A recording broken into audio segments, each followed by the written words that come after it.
sabe que não é por religiosidade, mas a gente tem a Bíblia de papel, a Bíblia clássica. Por quê? Por qual motivo? Para que você não seja desconcentrado com qualquer notificação que chegue no seu celular, qualquer ligação, qualquer coisa. É lógico que emergências são emergências, mas o mínimo possível para a gente manter a concentração aqui é muito necessário e muito bom. Ju, está gravando já? A gente está no meio de uma série de pregações,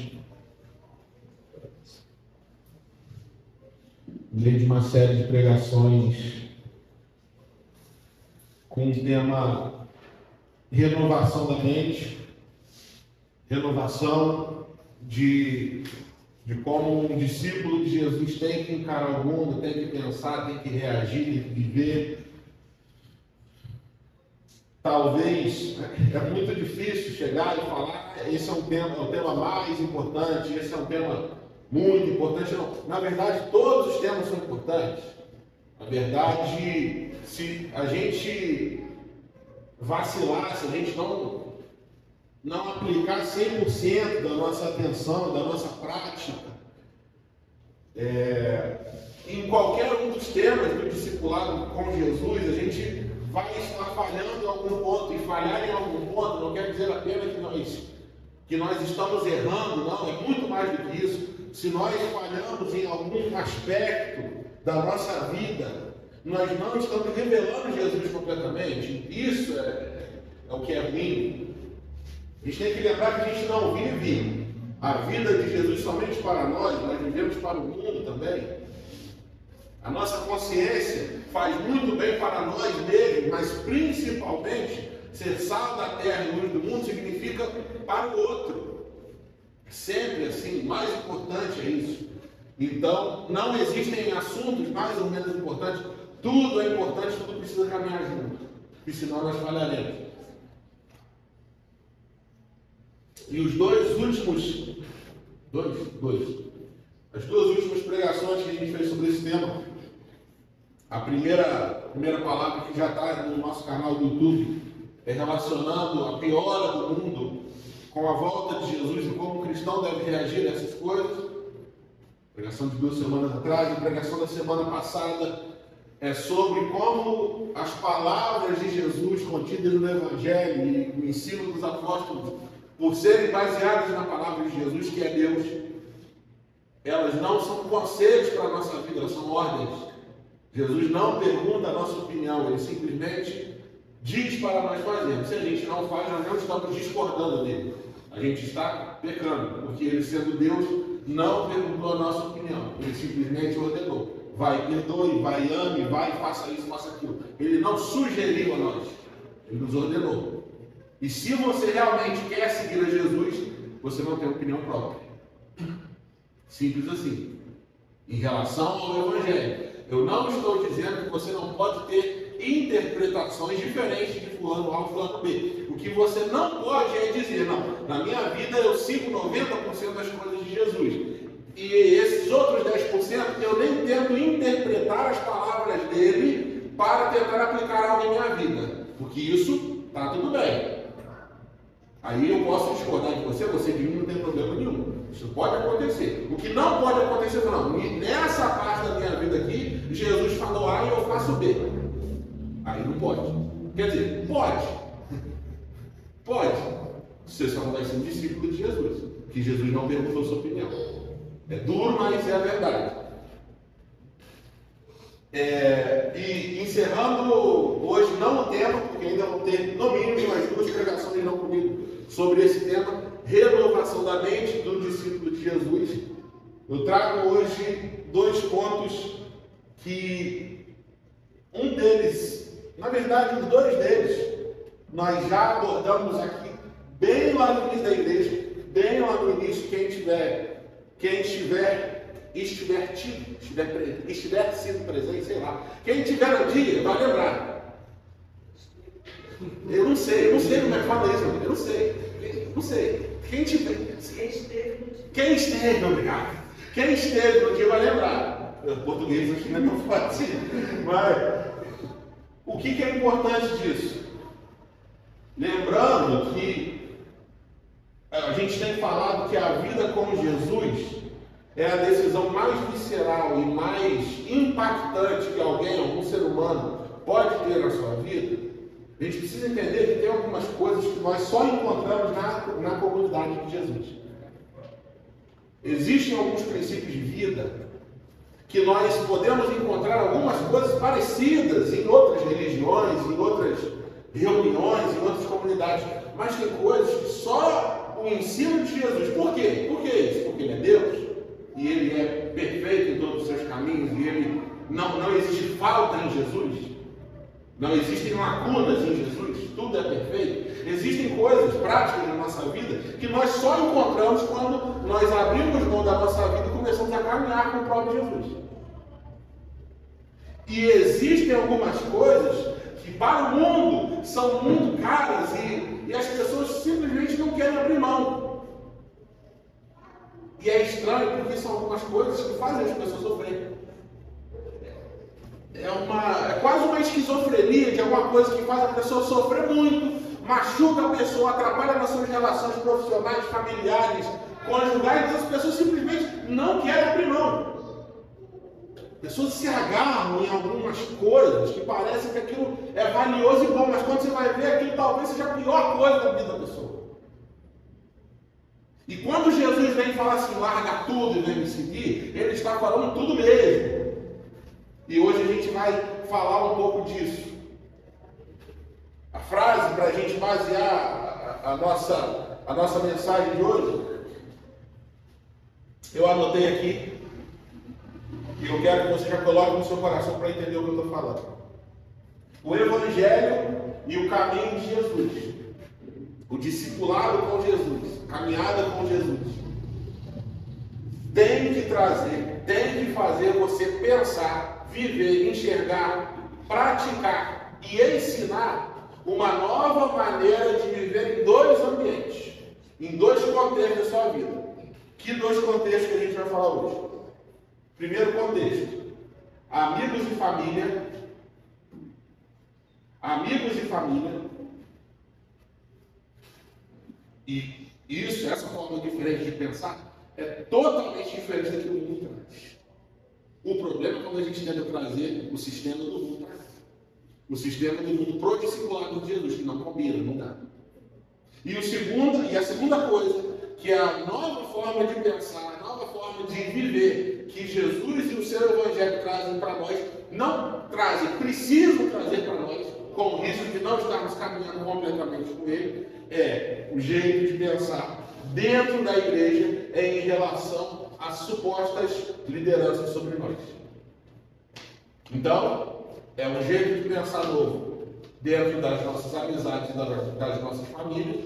E a segunda coisa é o jeito de pensar e viver dentro das nossas comunidades, das pessoas que supostamente são os nossos líderes. A nossa cabeça precisa mudar. O nosso jeito de pensar precisa ser Sendo esse jeito de pensar, de fazer, de ensinar, diferente, eu acredito, das coisas que nós falaremos aqui, nós correremos risco de não conseguir caminhar completamente com Jesus. Lembrando, nós estamos diferenciando o mundo, o sistema, não somente o ambiente, mas o sistema de lá, com o sistema de Jesus, que não é sistema, é a própria vida eterna. E a gente entendendo isso, a gente consegue se diferenciar. Tá? Então, primeiro ponto, vamos começar pelos amigos e família. E eu quero dizer aqui que algumas coisas que eu vou falar podem parecer muito duras, e são mesmo. Tá? Se parecer que eu estou sendo insensível a alguma coisa, eu já peço perdão. É óbvio que não é a minha intenção, mas eu quero que a gente atinja que as gravidades do que Jesus falou. E no início pode doer um pouco, mas eu acredito que a gente caindo de cabeça e entendendo o sentido do que Jesus disse aqui, a gente pode se libertar e conseguir uma vida mais leve, nesse contexto. Tá? Por que é duro essa parte de amigos e família? Vamos abrir para a nossa primeira referência em Mateus, Evangelho de Mateus.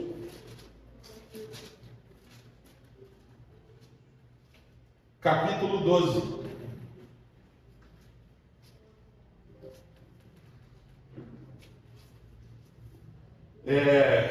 Vai estar, para quem não tiver a Bíblia, tem aí escrito no NVI, tá? Quem não tiver com a Bíblia e para evitar o celular, com o tempo,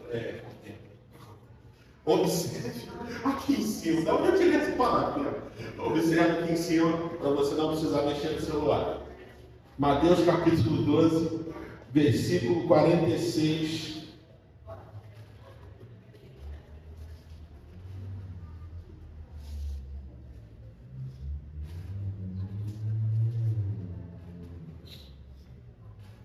Vamos ler. Tá, já está aí? Vamos ler do 46 ao 50. Falava ainda Jesus à multidão, quando sua mãe e seus irmãos chegaram do lado de fora, querendo falar com ele. Alguém lhe disse: Jesus, a tua mãe e os teus irmãos estão lá fora e querem falar contigo. Quem é minha mãe e quem são meus irmãos? Perguntou ele. E estendendo a mão para os discípulos, disse: aqui estão a minha mãe e meus irmãos. Pois quem faz a vontade de meu Pai que está nos céus, esse é meu irmão, minha irmã e minha mãe. Muito insensível da parte de Jesus aqui, né? Muito agressivo, talvez. Mas como assim Jesus não dava valor para a sua família de sangue? Como assim Jesus, ele destratou, de certa forma, os seus familiares aqui nessa passagem? Mas existem algumas verdades por trás e um sentido concreto na frente. Primeiro, precisa entender o porquê que a mãe e os irmãos de Jesus estavam atrás dele aqui. O contexto histórico é o seguinte: eles estavam achando que Jesus, homem, estava endoidando. De verdade. Que Jesus, no seu contexto judaico, no seu contexto familiar, estava começando a atrair os olhares para ele, porque ele estava começando ainda aqui, nem tanto, mas Jesus cada vez mais estava se revelando como Messias. Ou seja, para o contexto da época, aquilo era perigoso, porque era um contexto de que, se ele fosse identificado como falso profeta, ou como um farsante, ou como só um maluco, ele seria morto, apedrejado. E os familiares de Jesus, ainda não confiando completamente, ou ficava naquela oscilação que até o próprio João Batista teve, queria interditar Jesus mesmo. Pegado, nesse contexto aqui, é nisso. Aí tinha isso primeiro. Então, a gente precisa entender a identidade. E segundo, a gente precisa entender uma coisa, que o mundo não consegue entender. Existe um contexto positivo nisso? Existe. Mas na maioria das vezes, por causa de como o mundo está decaído, como o mundo está, sabe, maluco, pode nos salvar de muita coisa. É o seguinte: quando nós passamos a caminhar com Jesus, os nossos laços sanguíneos passam a ser menos importantes que os nossos laços espirituais. Vou repetir. Quando nós começamos a caminhar com Jesus, os nossos laços sanguíneos passam a importar menos que os nossos laços espirituais. Calma, eu não estou dizendo que você precisa agora ser um rato de igreja e parar de se importar com sua família. Eu não estou dizendo que você deve se importar mais com seu irmão em Cristo do que com seu pai. Não, calma, não estou dizendo isso, é óbvio que não. Ninguém foi chamado para ignorar os seus familiares. Eu estou dizendo que os laços espirituais dos discípulos de Jesus são mais importantes do que os laços sanguíneos. O que isso quer dizer na prática? Para a gente conseguir exemplificar com algumas coisas. Primeira coisa, A maioria das famílias no Brasil são totalmente desestruturadas e traumatizantes. A maioria das famílias no Brasil são produtoras, são ambientes de trauma, ambientes de medo, ambientes onde normalmente a criação de filhos sempre sofre alguma coisa. Ou o pai é um agressor, ou a mãe é destrambelhada, ou vocês sabem do que eu estou falando. Vocês sabem do que eu estou falando. Nem todo mundo teve a oportunidade, como eu e outras pessoas tiveram aqui, de ter uma família estruturada, pelo amor de Deus. Quem dera que fosse. Quem dera que todos tivessem a oportunidade, como o Biel, como eu, de ter pai, mãe e outros familiares dentro dos contextos espirituais. Mas, na verdade, a maioria não é assim. Na verdade, as piores figuras que algumas pessoas têm são as figuras próximas, sanguíneas. Pelo amor de Deus, vocês sabem do que eu estou falando. Na verdade, o Brasil é um caso à parte do mundo, porque aqui é muito pior do que o resto do mundo. Porque todo mundo está traumatizado com alguma coisa na família, todo mundo. Mais de 90%, não sei. Brasil sendo um país de tantos divórcios, tantas famílias totalmente desestruturadas, destruídas, de pessoas que não estão nem para nada, somente colocam pessoas no mundo, e as relações familiares normalmente são doentes, são abusivas em todos os sentidos.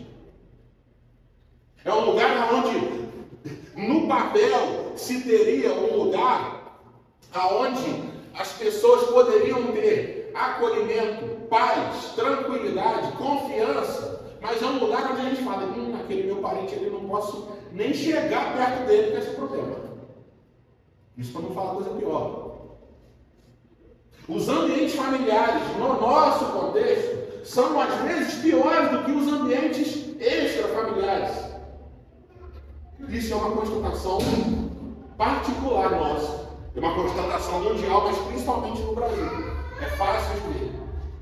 Então, o que Jesus está falando aqui é o seguinte: a partir do momento que você passa a caminhar com Jesus, para alguns isso pode estar um pouco mais grave, assim, por causa da falta de problemas. Mas para outras pessoas, eu creio que a maioria das pessoas que estão aqui agora, ouvindo isso é verdade mesmo? Eu estou livre?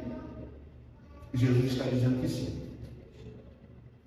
Jesus está dizendo que você, a partir do momento que você olha para ele, enxerga que vale a pena abandonar tudo por ele, você está livre de qualquer abuso, de qualquer trauma, de qualquer coisa que possa ter te ferido no seu contexto ambiental, familiar, e que as pessoas no mundo, lembrando que nós estamos confrontando um sistema do mundo com um sistema de Jesus. O mundo diz, você não pode, você tem que conviver. Você tem que. O mundo tenta falar de honrar pai e mãe, falando que você tem que conviver com a pessoa que te abusou. O mundo nem entende o contexto de honrar pai e mãe e tenta falar. Não, você tem isso, aquilo. E Jesus diz, olha só, pai, mãe, irmã, é quem caminha comigo. É muito bom quando pai, mãe, irmã, filho, tio, avô estão caminhando juntos, mas se não estão, eles serão, enquanto estivermos aqui, seremos ligados pelo sangue. Mas se somente a ligação de sangue for segura e saudável, essa será. E nenhuma outra ligação a mais. Porque os ambientes de igreja também não conseguem ensinar a questão de honrar pai e mãe. Que é o que a gente ouve, às vezes, não, se seu pai e sua mãe são totalmente tóxicos, totalmente agressivos, totalmente perigosos de se lidar, não, mas por causa da honra, você tem que conviver, você tem que estar junto, você tem que sentar na mesa. Gente, honrar pai e mãe não é isso, mas nem de longe. Sabe o que significa honrar pai e mãe no contexto original do negócio? É você melhorar a vida deles em você. É você não ser como eles. É se o seu pai for um bandido, você não ser. Sabe qual é a melhor honra que nós podemos dar em vida para um pai agressor? Nós não agredirmos os nossos filhos. A melhor honra que você pode dar para algum parente que te acusou é você não abusar dos seus. Quando honrar algum abusador, violento, assediador, é estar dando flores, trocando amizade. Não! Jesus nos autoriza a não nos submetermos a contextos tóxicos, visto que essas conexões, essas relações podem nos traumatizar de tal forma de nos deixar doentes, incapazes de andar no mundo como Jesus andou. Porque isso nos deixa fragilizados psicologicamente, isso traz doenças mesmo, psicossomáticas. Se honrar pai, mãe e outros familiares for você ser obrigado a conviver em ambientes destrutivos para a sua vida, pelo amor de Deus. Mas graças a Deus que não é. Repetindo o princípio, não estou dizendo que você não deve manter ambientes, no mínimo, de paz. Ninguém está mandando ninguém destratar ninguém. Ninguém está mandando ninguém ofender ninguém. Eu só estou dizendo que você não precisa estar aonde Cristo não está. E isso é até para seus laços sanguíneos. É duro, mas Jesus pode estar libertando alguma mente aqui agora. É duro, mas quando Jesus, olhando para os seus laços consanguíneos e olhando para quem fazia a vontade dele, falou: olha só, eu reconheço que é teu pai, minha mãe e meu irmão, mas quem é de verdade mesmo, até porque essa vida aqui vai durar 80, 90, 100 anos, é com quem eu vou passar a eternidade. E nós já podemos começar a viver os princípios eternos em terra, em vida. Isso significa o quê? Você é um abusador, você é um assediador, você é um violento, agressivo. Eu estou fora, eu estou longe de você. Da onde que a gente tirou só por causa de laço sanguíneo? A gente precisa estar junto de alguém com essas características. De Cristo não foi. De Jesus não foi. E se alguém aqui está nesses contextos, não se pese, não pese a sua consciência, não se obrigue a estar em ambientes tóxicos. Você está livre. Jesus não te libertou apenas do pecado, Ele te libertou de uma vida miserável também. E vida miserável não é apenas uma vida de pecado. Porque tem muita gente que prefere estar na rua do que estar em casa. Por causa de ambientes assim. Ah, gente, você está falando que tem um ambiente tóxico. Sai de casa, é melhor morar na rua. Não, mas a partir do momento que você tem a oportunidade de sair, saia. Estabeleça com pessoas assim, contatos os mínimos possíveis. Você não está errado.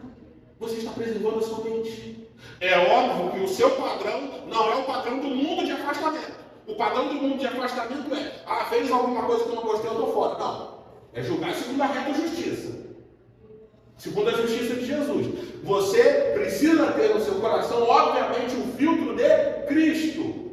E o filtro de Cristo é: eu quero estar próximo, eu quero ter contato, eu quero ter relações com pessoas que são gostáveis. Quem não for gostável, segundo Cristo, eu estou fora. Pode ser pai, pode ser mãe, pode ser avó, pode ser qualquer tipo de coisa. Se eu estou falando de laços sanguíneos, imagina amigos. Então, por que eu falei de amigos e familiares? Porque eu estou dizendo que o mesmo padrão de filtro de você se aproximar, conviver com alguém que você usa para familiares, pode usar com amigos também, que dá certo. E é o certo. E essa mensagem também nos diz mais duas coisas. A partir do momento que nós entendemos essa verdade, Jesus está nos dizendo que os seus traumas familiares em ambientes de suposta confiança que deveriam ser, os seus traumas já estão também perdoados e curados. Os seus traumas feitos por familiares ou pessoas próximas desse ambiente, Quando você passa a caminhar com Jesus, Jesus está dizendo que reconhece o lugar deles, entende que isso pode ter causado para você. Enquanto você estiver vivo, você provavelmente pode precisar de tratamento psicológico por um bom tempo, talvez por resto da sua vida, mas Jesus está dizendo, isso é do corpo de morte. E a partir do momento que você deixar o seu corpo de morte, isso já não importa mais definitivamente. Mas por que não começar a viver isso agora? Você pode se libertar de todos os seus traumas, porque Jesus te autorizou a sair de ambientes traumáticos. Porque ambientes traumáticos, caso a fonte dos traumas não tenha sido tratada, continuarão gerando outros traumas. Porque as pessoas, esses familiares ou amigos que produziram esses traumas em você, caso eles não estejam interessados em também ser discípulos de Jesus, eles continuarão sendo produtores das mesmas coisas. É por isso que Jesus falou que quem faz a vontade dele é que é mãe e irmão. Estão conseguindo entender? Se você constata que uma pessoa não está interessada em mudar o seu estilo de vida, eu não estou falando, gente, a gente pode pegar um pouco leve, porque a gente nem estou falando de que a gente pode só andar com um familiar crente, porque tem muito crente que também é coisa muito ruim. Tá? Eu não estou falando que ele tem que frequentar a igreja para a gente. Não, entendam, pelo amor de Deus, o que eu estou falando. Eu estou falando sobre pessoas que são produtoras ambulantes de traumas e de problemas. E Jesus disse que os laços consanguíneos não são mais importantes do que os laços espirituais. E nós estamos liderados por Jesus de ambientes de pessoas assim. Mas eu acho que eu consigo ganhar ele para Jesus. Amém? Eu também acho. E a gente não pode desistir assim de primeira. Estou falando que existe um filtro, existe um limite, mas existe também uma análise da nossa parte que precisa acontecer. Para pessoas que estão cauterizadas em alguns comportamentos e não querem mudar, ok. Essa pessoa caiu nesse filtro aqui. Não se martirize pelas decisões erradas, agressivas, violentas das outras pessoas. Se você constatou que atingiu o seu limite, saia. Abandone.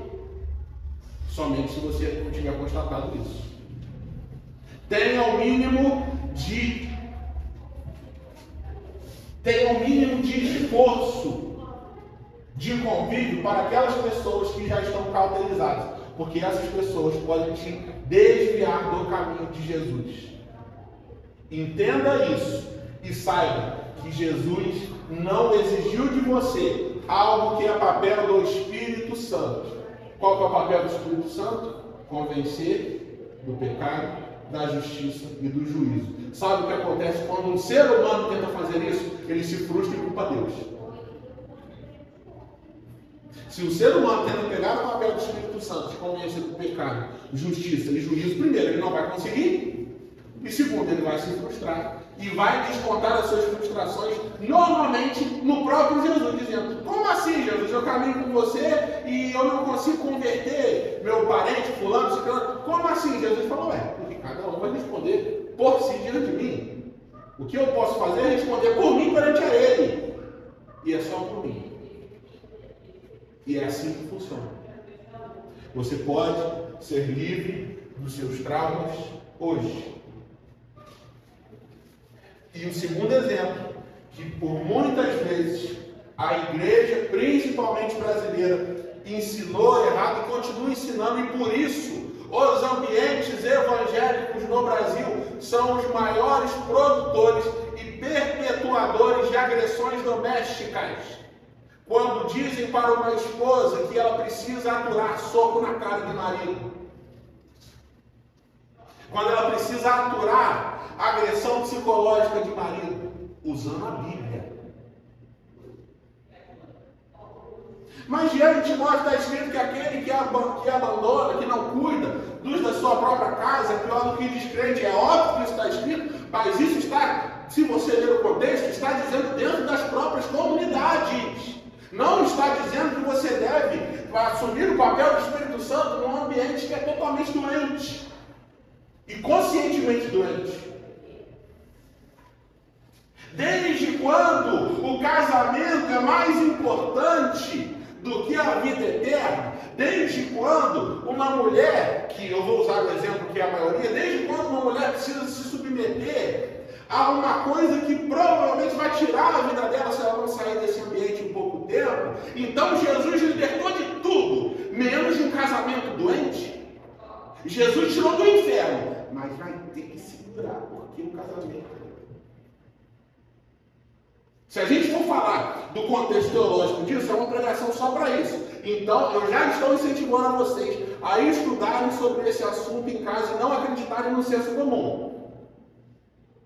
Não acreditem no senso comum. Eu tenho certeza que se você caminha mais de 10 anos na igreja, você já ouviu que mesmo que uma mulher seja agredida, traída não, porque tem um contexto bíblico que autoriza o negócio, mas sempre existe um estímulo por parte da igreja, principalmente brasileira, de que a pessoa, não, tem que aguentar, tem que segurar, não tem jeito. Não tem jeito. É o quê? É o quê? Pesquisa por você. Estuda por você. Pelo amor de Deus, Jesus nos libertou da coisa mais grave e urgente, que era da condenação das nossas almas. Mas Jesus, por outro lado, está te obrigando a viver em contextos tóxicos. Não, ele não está. E se um membro dessa igreja agredir a sua esposa que está aqui dentro, não é gabinete, é polícia. Estão entendendo? Não tem conversa. Não tem esse negócio que, não vamos deixar. Não, é polícia, de preferência aqui. Para sair algemado já. Isso não é submissão, isso é agressão. A submissão bíblica é saudável, totalmente amorosa. E a submissão é mútua. Jesus nos libertou disso também. E eu só dei 2 exemplos de coisas que a gente poderia ficar o resto da noite falando sobre exemplos só nesse primeiro ponto. Mas entenda uma coisa: para a liberdade, Cristo nos libertou. E não é apenas de pecado, mas de qualquer ambiente que nos faça ser menos parecidos com Ele. Você não é o Espírito Santo. Você é um discípulo de Jesus. E nós vivemos da maneira diferente do que o mundo faz. Eu sei que é duro, mas por favor, liberte a sua mente. Renove a sua mente para você viver da maneira certa. Para você viver da maneira que Jesus quer que você viva. E que você não se submeta mais a prisões que supostamente são prisões autorizadas pelo próprio Jesus. Esse é o primeiro ponto.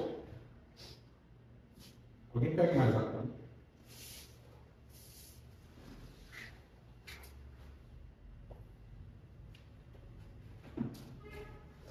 Segundo ponto. Jesus nos libertou e nos deu uma nova maneira de pensar nos nossos contextos familiares e de amizades. Podemos aplicar os mesmos princípios. E o segundo ponto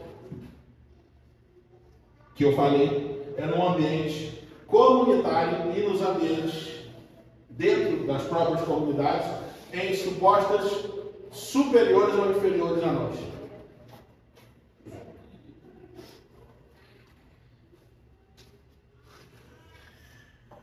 O que a gente precisa entender?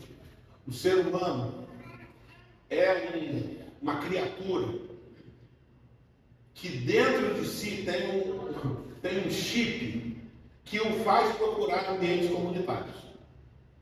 Sempre foi assim. Desde os primórdios da humanidade.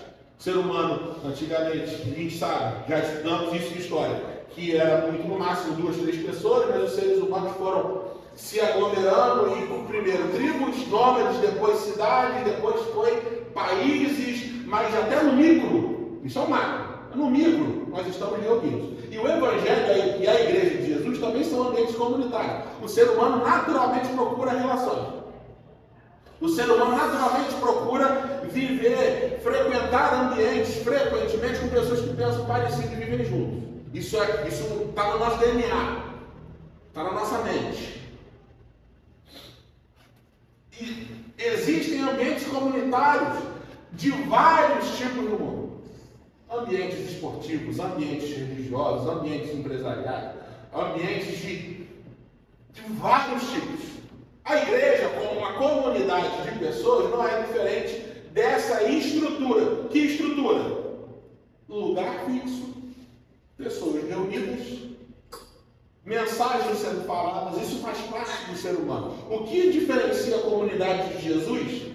O que diferencia a igreja de qualquer outra comunidade no mundo? Primeiro, que o próprio Deus está presente aqui, nós cremos nisso, através do Espírito Santo, e de que as mensagens, de que o que é falado aqui, precisa ser ligado a essa fonte do plano eterno de Jesus. Revelado em Jesus, o plano eterno de Deus, de reunir o seu povo redimido em uma comunidade que vai viver e andar junto até que Cristo retorne ou até que todos nós passemos para lá. Basicamente é isso.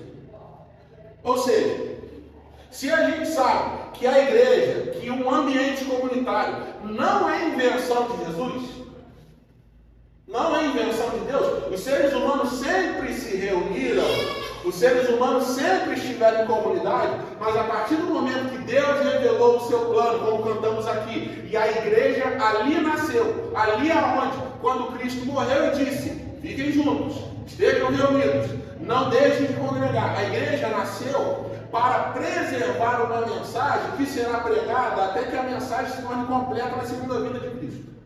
Isso é a igreja. E isso difere o ambiente comunitário, igreja, de qualquer outro ambiente comunitário. Então o que a gente precisa entender, não é pelo fato de estarmos reunidos de uma forma comunitária que nós precisamos trazer as regras de convivência comunitária do mundo para cá. Porque quando isso acontece, não existe, é impossível existir igreja.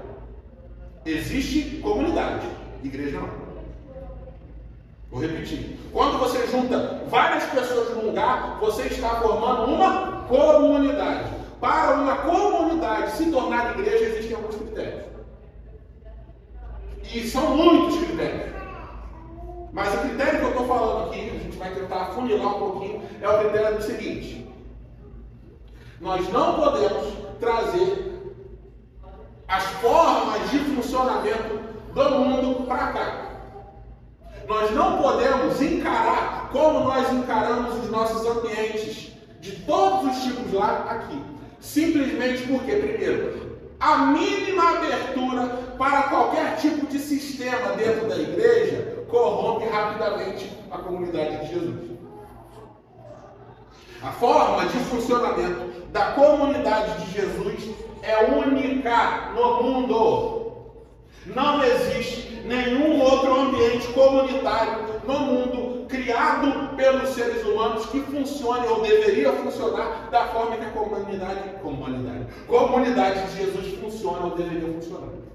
Você está num lugar, e aqui eu acredito que nesse mais de um ano a gente tem sido intransigente nisso, graças a Deus por isso, que a gente tenta funcionar de uma forma primariamente bíblica, mas com a consciência de que nada dos sistemas de organização e de comunidade criada pelos seres humanos pode entrar aqui. Vamos falar sobre algumas coisas? Primeiro, a comunidade de Jesus só é comunidade de Jesus quando não existem superiores e inferiores. Só é possível ser uma comunidade de Jesus da forma de verdade, onde não existem superiores e inferiores. A gente acha isso nas igrejas? Você já entra numa igreja hoje e você parece que é por osmose, já está no ambiente, você sabe a quem você deve honrar e deve obediência. Você já entra já sabendo, parece que está no ambiente.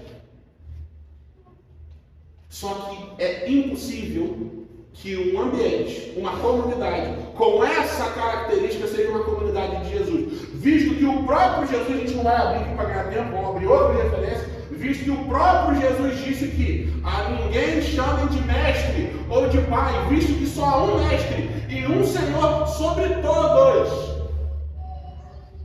Palavras do próprio Jesus, na sua comunidade, na reunião de pessoas que se reúnem em volta do nome de Jesus, não podem existir superiores e inferiores. Esse é o primeiro ponto para que uma comunidade funcione. E o jeito de pensar sobre isso é responsabilidade sua. Você não pode olhar para ninguém aqui dentro como você olha lá fora. Lá fora nós temos superiores e subordinados. Aqui dentro é só para cima. E quem está em cima não é o pastor, é Cristo. Quando você olha para o lado, você vê até quem prega. Porque se quem estiver pregando não estiver também olhando para cima e de joelhos de preferência, você não está numa comunidade de Cristo. Todos são iguais numa comunidade de Jesus. Onde numa comunidade do mundo todos são iguais e tem somente um Senhor? Você pode falar numa monarquia, né? Numa monarquia todos amam o Senhor. Ou todos têm medo do Senhor? Numa monarquia está o tempo todo pessoas tentando tirar o trono daquele que está ali. Existem os mais julgadores do rei, existem os donos da corte do rei, existem os serviçais do rei, existem os assalariados do rei. A comunidade de Jesus é única, porque aquele que está sentado no trono nos conquistou por amor e nós não queremos nos rebelar contra ele. A comunidade de Jesus é onde nós temos um rei que está sentado em seu trono e todos os seus servos são súditos e Paulo depois nos chama de escravos por amor. Não há rebeliões dentro da igreja, porque a única pessoa que pode dizer está se rebelando contra mim é Cristo. E se você se rebela contra Cristo, você não faz parte da comunidade de Jesus. É óbvio. Não existem superiores e inferiores dentro da comunidade de Jesus, porque os inferiores somos todos nós. E o único superior é Ele.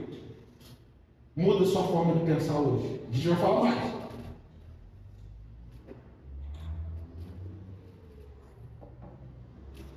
Se entra dentro das comunidades de Jesus hierarquias pessoais, a corrupção entra. Porque a comunidade de Jesus, sendo ela realmente divina, se ela for, ela não suporta, ela não sobrevive a hierarquias pessoais, porque não existem hierarquias pessoais no reino de Deus. Não existem, não podem existir. A única hierarquia que existe é o rei e os servos. E o rei não é humano. Na verdade é, mas 100% homem e 100% Deus. E ele está em corpo, em carne e osso. É muito louco.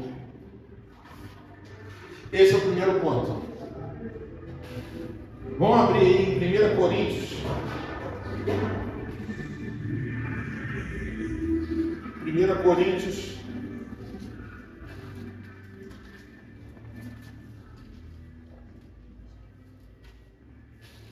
Capítulo 11.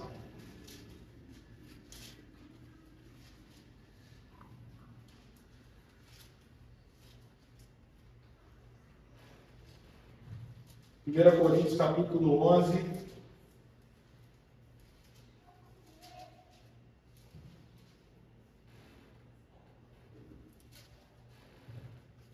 Versículo 17 a 19. 1 Coríntios, capítulo 11, versículo 17 a 19. Entretanto, abriu aí, irmão. Entretanto, nisto, Paulo dizendo à igreja de Corinto, entretanto, nisto que lhes vou dizer, não os elogios, pois as reuniões de vocês mais fazem mal do que bem. Paulo está falando para uma igreja, tá? Em primeiro lugar, ouço que quando vocês se reúnem como igreja, há divisões entre vocês e até certo ponto eu creio. Pois é necessário que haja divergências entre vocês para que sejam conhecidos quais dentre vocês são aprovados. A passagem é pesadíssima por dois motivos. Primeiro motivo é que Paulo faz uma constatação que a gente acabou de fazer. Existem comunidades que se reúnem e essas comunidades podem até se chamar de igreja, mas estão fazendo mal. Estão fazendo mal. O que Paulo diz aqui? Olha só, vocês se reúnem, mas eu não estou elogiando vocês por causa da congregação não, tá? Eu estou falando o seguinte, que quando vocês se reúnem, vocês estão fazendo mais mal do que bem. Mas espera aí, um lugar com placa de igreja, com um pastor, com música, com louvor, com sistema de som está fazendo mal? Sim. Por quê? Porque virou uma comunidade, não uma igreja. A comunidade pode ser feita apenas se reunindo 10 pessoas no mesmo lugar. A igreja de Jesus se estabelece quando Jesus está no trono. É diferente, faz toda a diferença. Essa é a primeira constatação de Paulo. Qual que é a segunda constatação de Paulo? Olha só, num ambiente comunitário, e agora falando de um ambiente comunitário saudável, num ambiente comunitário é saudável que haja divergências de opinião, não apenas divergências, o que Paulo está dizendo aqui, é necessário que haja esmiuçamento da verdade, que haja discussões sobre o melhor a ser feito, que haja debates, que haja questionamento, que haja estudo, que haja prioridade com o Evangelho. Para quê? Para que se alguma coisa que não seja Evangelho aparecer, quem seja aprovado? Quem está do lado da verdade. Os ambientes, segundo ponto. Primeiro ponto, sobre superiores e inferiores. E está gravado, tá? Eu sei que é muita informação, mas pode assistir depois. Temos mais alguns minutos. Não existem superiores e inferiores. Esse é o primeiro ponto. O segundo ponto é o seguinte: o ambiente das comunidades de Jesus, o ambiente da igreja, se difere do mundo. Porque no mundo existe alguém que traz uma verdade, que traz uma ordem, e essa ordem é inquestionável, pois ele é o seu superior. Isso acontece numa sala de aula, isso acontece no emprego, isso acontece em qualquer ambiente do mundo, porque o sistema do mundo funciona assim. Agora, na igreja, não pode existir verdade absoluta trazida por ninguém. Porque se alguém traz uma verdade, suposta verdade, que não esteja conectada com o Evangelho, haverá uma divisão. E a divisão, Paulo diz que não é problema. Paulo diz que é a solução. Porque quando há divisão, você pode julgar quem está com o Evangelho ou quem não está. E só você pode fazer isso através do filtro da Bíblia e do Novo Testamento. Mas e quando você está num ambiente que existe um superior, que ele é o único responsável, e além de ser o único responsável, ele é inquestionável, e além de ser inquestionável, você tem medo de questioná-lo, e além de você ter medo de questioná-lo, ele estimula o medo, te ameaçando com maldições.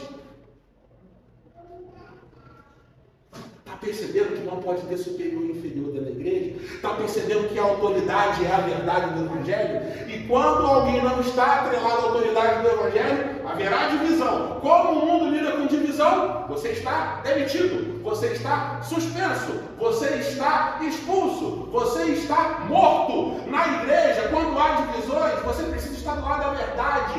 E a verdade é soberana sobre qualquer um que se diga líder, pastor, diácono, presbítero.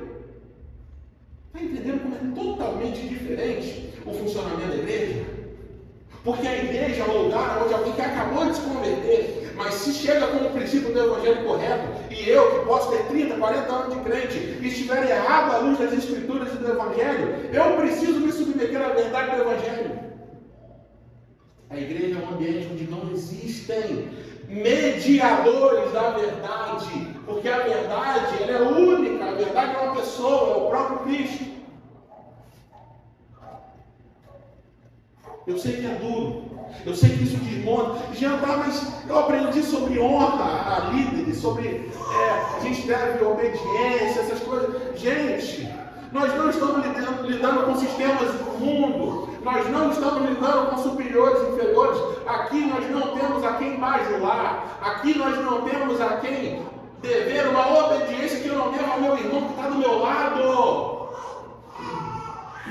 Você não precisa escancarar a sua vida para o pastor. Se você confia mais no irmão que está do seu lado, pede a ajuda dele, não tem problema nenhum. Algumas coisas não precisa nem passar pelo pastor. É lógico que você pode ter alguma situação que você acha que tem mais experiência, pode me ajudar a resolver, que o irmão do meu lado não está. Mas isso é só se você quiser. Você não vai ser obrigado. Existem passagens tiradas do seu contexto na Bíblia, que autorizam não chegar aqui e falar isso tudo ao contrário, usando a Bíblia.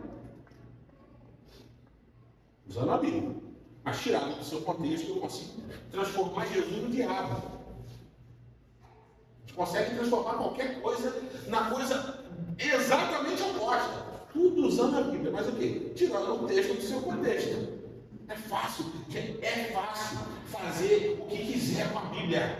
A Bíblia foi utilizada durante toda a história da humanidade para justificar as piores coisas que já aconteceram.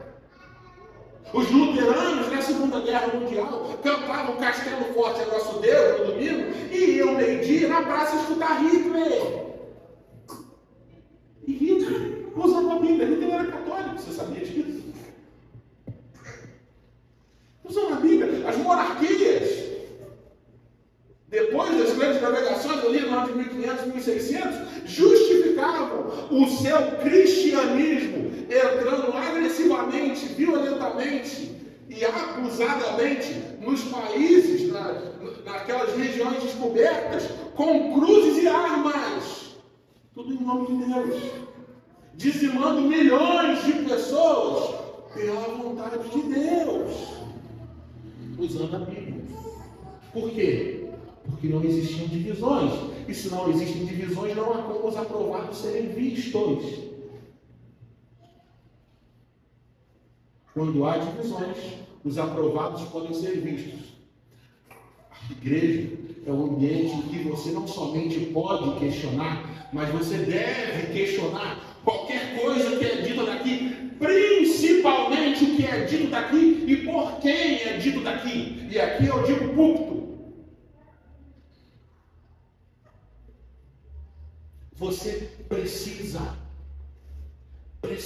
em amor, é óbvio, em paz, sem agressividade. Ninguém aqui está estimulando agressividade, mas a igreja é um lugar onde a gente precisa ter o triplo, quadruplo, tudo, toda a nossa força e energia precisa estar na manutenção da saúde da comunidade de Jesus, de cada membro, de cada pedra viva, para que a edificação espiritual erguida seja a cara de Jesus. Quando não existe isso, as edificações supostamente espirituais têm a cara dos pastores. Igreja cristocêntrica, o nome não é à toa, porque eu não quero estar num lugar onde tem a minha cara. A cara de Cátia, a cara de João que pregam mais regularmente. Não! Participe conosco de um lugar onde nós não negociamos a verdade. Não negocie a verdade, não bajule ninguém, pelo amor de Deus. Você deve obediência a Cristo. E Tiago, capítulo 3, versículo 1 em diante, diz que quem ensina será mais cobrado. Por quê? Porque eu estou com o microfone na mão. Porque o que eu digo está sendo gravado, eu estou achando bonitinho, Eu quero que alguém chegue e me chame de pastor. Eu quero que alguém me dê as primícias, porque a primícia era do sacerdote, pelo amor de Deus. Não existem nem mais sacerdotes na igreja de Jesus, na verdade, existem e são todos.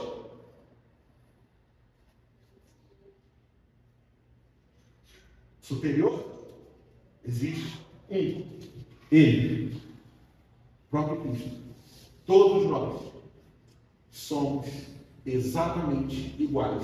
A única coisa que difere alguém que prega de alguém que por enquanto ainda está só ouvindo é uma só. Diante de Deus, Deus deposita uma autoridade diferente, um poder diferente. Lembra? Não é essa autoridade que Deus deposita sobre nós. Deus deposita sobre aqueles que ensinam uma responsabilidade muito maior, uma cobrança muito maior. E por que se Deus cobra, você acha que você não pode cobrar? Se Deus pesa, você sabe sobre quem Deus pesa a mão? É sobre quem está com o microfone na mão. É sobre quem consegue formar consciências. Sobre esse Deus pesa. Mas e quando quem está com o microfone na mão diz que Deus vai pesar a mão sobre você, que questiona quem está com o microfone na mão? É isso que a gente ouve. Todo mundo já ouve isso. Quando eu digo que Deus vai pesar a mão sobre quem questionar, sobre quem pensar diferente, eu estou caindo na categoria de maldição de Paulo. E Paulo, Pedro e outros apóstolos dizem palavras, e eu tenho sentido isso do fundo do meu coração. Eu tenho sentido uma ânsia, que eu imagino que seja a ânsia dos apóstolos, que dá vontade de falar: cala a boca! É sério. É sério. A vontade, quando eu vejo algumas coisas, a vontade, e na Bíblia está escrito, quando Pedro fala, eu não sei, me lembro agora se é Pedro, você fala, quem está ensinando outro evangelho, silencie-os. É bonitinho botar o outro no final, mas sabe o que ele está falando? É cala a boca. Quer dizer, quer abrir a boca, mas não se chama de igreja.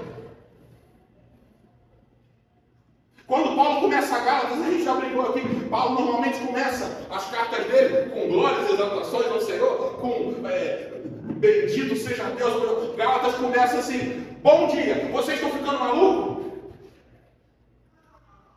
Quem vos enganou?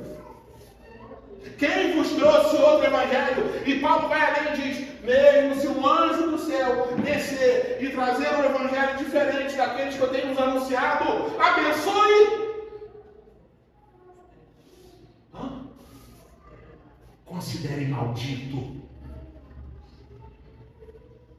Se um dia vocês não virem aqui e à luz da verdade vocês não identificarem as palavras de Jesus e as palavras do Novo Testamento, me amaldiçoem. Podem tentar uma, duas, três vezes no máximo, segundo o critério de Jesus, mas me considerem pagão e publicano. Palavras do próprio Jesus. Leve-o perante a igreja, mas se ele não se arrepender dos seus maus caminhos, olhe para ele e considere pagão, publicano. Sabe o que é um pagão? Adorador de outros deuses. Alguém que perverte a verdade e não se arrepende de perverter a verdade conscientemente. Jesus na terra o considerou como se você estivesse em sua casa, levantando um altar para outro Deus. Bravo?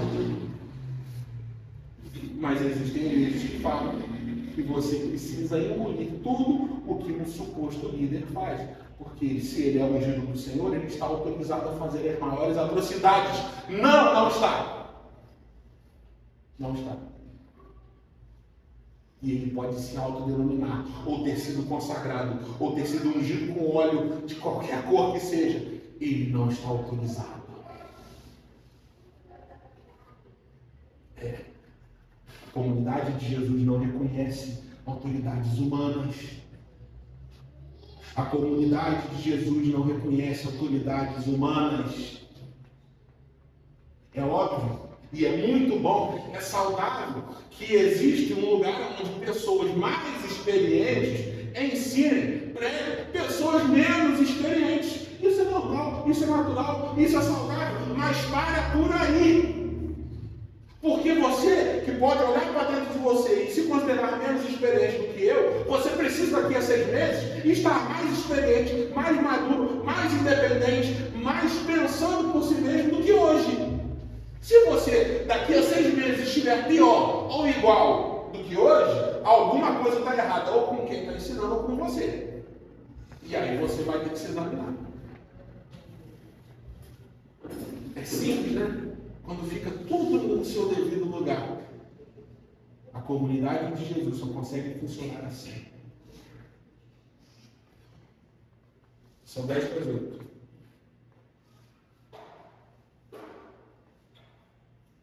Eu quero dizer que eu poderia ficar o resto da noite falando.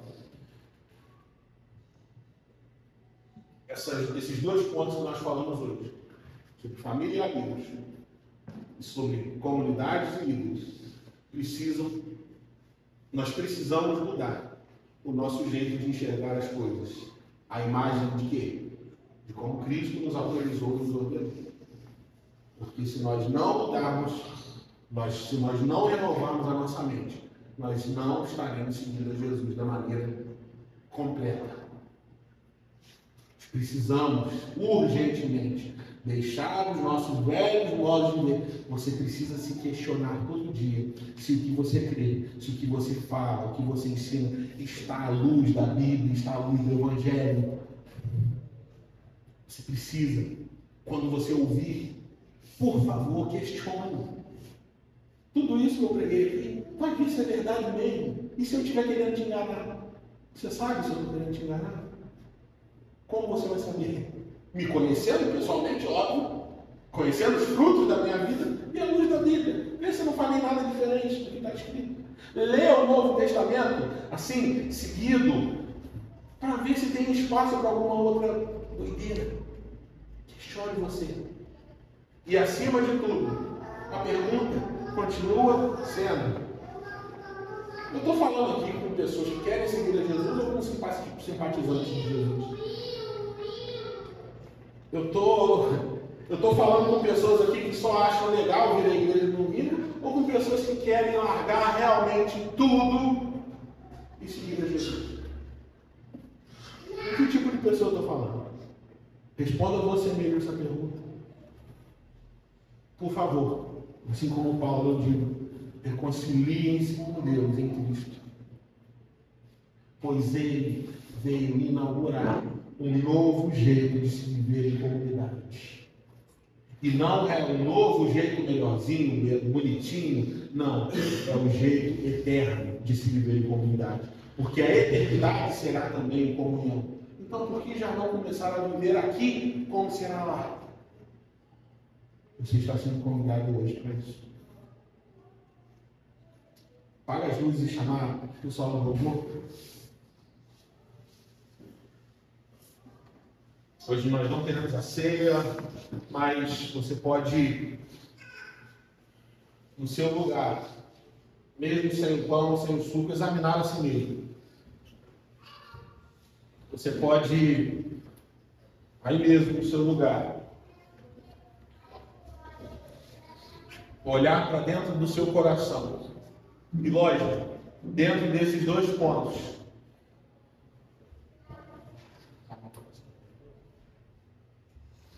e olhar para dentro de você mesmo e conferir se as suas convicções, se os seus pensamentos estão muito parecidos ou muito diferentes com tudo aquilo que falamos hoje. Você está livre.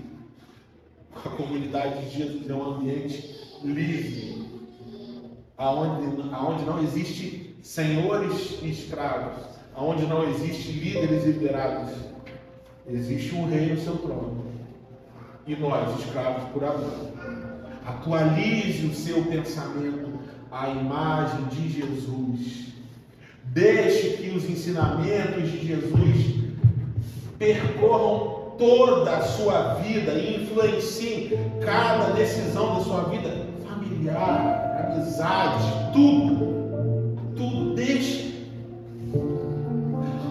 Em relação aos traumas, talvez pode ser um pouco mais difícil. Eu entendo que existem histórias aqui, gente das mais absurdas, só que Jesus diz para você: não importa mais, porque não existem mais laços consanguíneos na eternidade.